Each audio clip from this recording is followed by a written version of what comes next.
언어치료 갤러리 SLP 갱이입니다. 네, 오늘은 일반적인 언어치료 이야기가 아니고요. 바로 예비 언어재활사들을 위한 이야기를 한번 준비해 보았는데요. 무엇일까요? 예비 언어치료사분들 이미 알고 계시겠죠? 네, 바로 한국보건의료인 국가시험원에서 주관하는 언어재활사 국가고시 1급과 2급에 관련된 이야기를 해볼까 해요. 그래서 저는 언어재활사 1급과 2급을 모두 다 쳐본 경험자로 여러분들에게 아주 조금이나마 도움이 되었으면 하는 마음으로 국시원에 있는 2018년도 제7회 1급과 2급 언어재활사 국가시험 문항 분석 결과를 바탕으로 영상을 한번 제작해 봤어요. 아시는 분들은 이미 알고 계실지도 모르지만 그래도 제가 문항 분석이 나와 있는 만큼 그 결과를 토대로 한번 설명을 해드리고 1급과 2급 나누어서 시험에 관련된 이야기들을 해볼까 합니다. 그럼 한번 출발해 볼까요? 네, 우선 2급 언어재활사부터 먼저 말해보도록 하겠습니다. 2급 언어재활사의 경우 시험 과목은 총 몇 과목이죠? 총 신경언어, 유창성, 음성, 언어발달, 조음의문 이렇게 총 5과목으로 나뉘어져 있는데요. 언어발달과 조음의문은 35문항으로 2교시 때 진행을 하고 신경언어, 유창성, 음성장애 같은 경우에는 신경언어는 30문제, 유창성과 음성장애는 25문제로 구성이 되어 있습니다. 문항수는 총 합쳐서 150문항이 되겠죠. 그리고 합격자 결정 같은 경우에는 필기시험을 쳤을 때 전 과목의 총점의 6할 이상, 각 과목에 4할 이상의 득점한 자를 합격한 자로 하고 있습니다.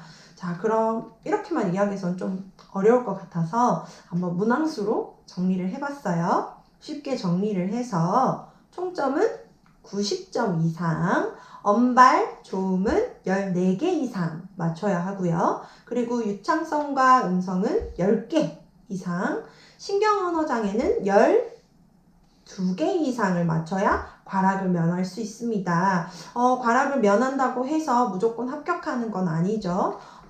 평점, 총점 150점에 90점 이상이 넘어야지만 합격을 할 수 있다는 점 다시 한번 상기시켜 드리고 시작해 보도록 할게요. 네, 여기 옆에 나오는 자료를 바탕으로 한번 이야기를 해보자면요. 국가고시가 시행될수록 합격자를 계속 줄이고 있어요.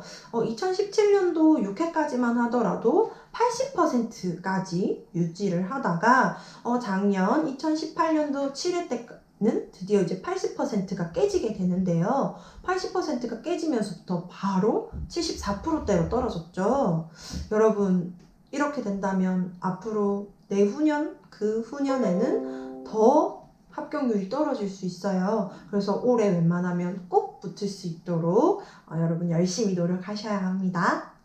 네, 7회 시험 과목별 성적 분포도를 한번 살펴보는데요. 불합격자 같은 경우에는 대부분 평락으로 전반적인 점수가 좀 낮아서 2급에서 떨어지는 모습을 좀 많이 보였어요. 꽈락도 있었으나 보통 매우 적은 모습, 이제 총 불합격자 수에서 2명 정도 꽈락을 보였는데요. 네, 아무래도 2급 언어재활사인 경우에는 언어재활사가 갖추어야 할 기본적인 지식들에 관련된 문항들이 아주 많아요. 그렇다 보니 암기가 많을 수밖에 없고요. 크게 꽈락이 발생한다거나 그런 모습은 사실 보이지 않았는데요. 그래서 제가 문제 유형별로 한번 살펴보았거든요. 문제 유형별로 살펴보면 총 한 3가지 정도로 분석이 되어 있어요. 암기형, 해석형, 해결형 이렇게 3가지로 분석이 되어 있는데 그리고 그 중에서도 바로 해석형이 가장 낮은 모습을 보이기도 하네요. 그러면 이 말인즉슨 어떤 이야기로 해석될 수 있을까요? 실습 시간 100시간을 채운다고 하더라도 실질적인 언어 재활사보다는 임상 경험이 낮고, 그 다음에 본인이 직접 부딪히는 임상 경험이 낮다 보니 조금 어려워한다고 생각이 들어요. 주로 이제 임상을 직접 경험해보고 생각해야 되는 문제이기 때문이죠. 네, 또 다른 분류로 나뉘어보자면요. 자료 유형을 제시하였을 때 텍스트형, 글자로 써져 있는 것보다 자료 제시형이 현저하게 낮은 모습을 보였어요. 이는 아직 그래프나 아니면 수치 같은 이런 자료들을 완벽하게 해석하기 어려워한다는 이야기가 될 수 있겠는데요. 주로 검사지를 해석하는 부분에서 오류가 많았을 것이라고 예상이 됩니다. 예를 들어서 피파 총점이라거나 아니면은 AD와 ND를 나누는 그런 작업들이 있겠죠. 그리고 음성 같은 경우에는 이제 프라트 같은 거를 분석한다거나 다른 음성 기기적 평가들을 검사하는 이런 부분들에서 이제 그래프가 나오게 되는데, 이런 것들 분석하는데 아직 조금 미숙한 부분이 있어서 조금 많이 낮은 모습이 나왔던 것 같아요. 그러면 이제 앞으로 어떻게 해야 될까요? 시험 모의고사나 이런 데 봤을 때 주로 그래프나 진단지 해석을 하는 데 있어서 가장 노력을 좀 많이 기울여야 되겠죠.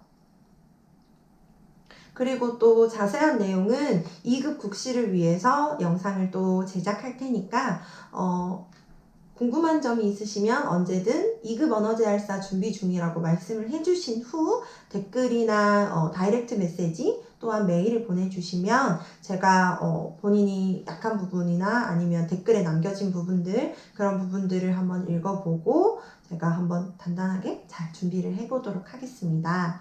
그럼 다음 시간에 만나요. 안녕.